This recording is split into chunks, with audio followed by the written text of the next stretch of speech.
Bago tayo magpatuloy, huwag kalimutang mag-subscribe sa aking channel.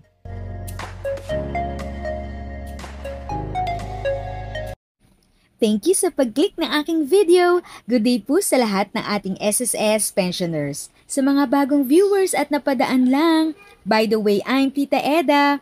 Welcome to my channel. Ang channel na maghatid sa iyo ng dagdag kaalaman tungkol sa government services, bagong mga balita at informative videos na galing sa legit na resources. Mag-subscribe na para updated ka.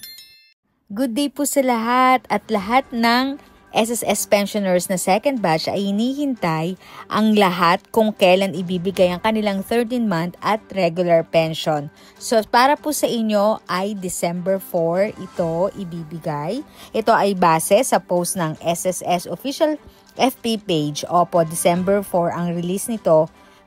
At dahil hindi ito pumatak ng Sabado o Linggo o holiday, so as is lang po ito. So yan po ay sa Wednesday or Miyerkules. At good news po talaga kasi imbes na regular na every 16th of the month, which is yun po yung lagi, is mas napaaga po. So dalawa po ang makukuha nyo. Ito po yung inyong regular na 13-month at regular pension po. So dalawa po ang inyong makukuha. Ang second batch pensioner naman po ay yun pong may DOC o date of contingency na 16 to 31st. At talagang malaking tulong po talaga na mas maaga ito i-release sa ating mga second batch SSS pensioner. Yun nga po sabi ko, December 4. So sino-sino po ang qualified na makakuha ng 13-month pension? So una po ang mga retiree pensioner. So ito ay nakabase sa petsa ng kapanganakan o kung kailan na kompleto ng pensioner ang qualifying conditions. Pangalawa naman po yung survivorship pensioner. So dito naman po nakabase ang petsa ng pagkamatay ng miyembro. At pangatlo po yung total disability pensioner at dito naman base yung petsa ng operasyon, pagtatapos ng pagkakasakit o petsa ng physical examination, alinman ang naaangkop. At wag na wag po tayong malilito ating mga senior citizen at SSS pensioners, ng ating mga lolo't lola. Ito po ang basehan. So ang dapat makakatanggap ngayong December 4 ay ating mga second batch SSS pensioners. So yun nga po ang magandang balita at good news sa lahat at advance Merry Christmas po.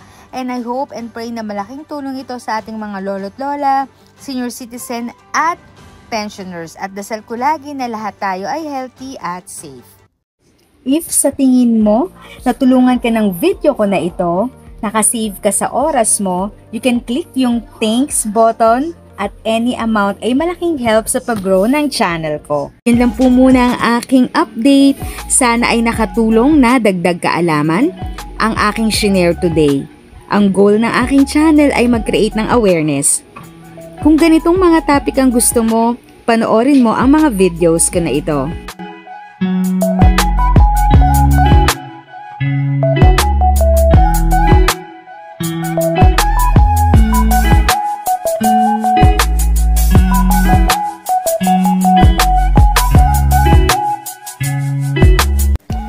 Thanks for watching! Kung may kapamilya, kaibigan o kakilala sa tingin mo ay magiging interesado sa video, please share or tag sila sa comment section. At syempre, if nagustuhan mo ang video, i-like mo na ito at subscribe ka na din. As always, feel free to write your questions, comments, and opinions respectfully. And continue to be a blessing and stay safe!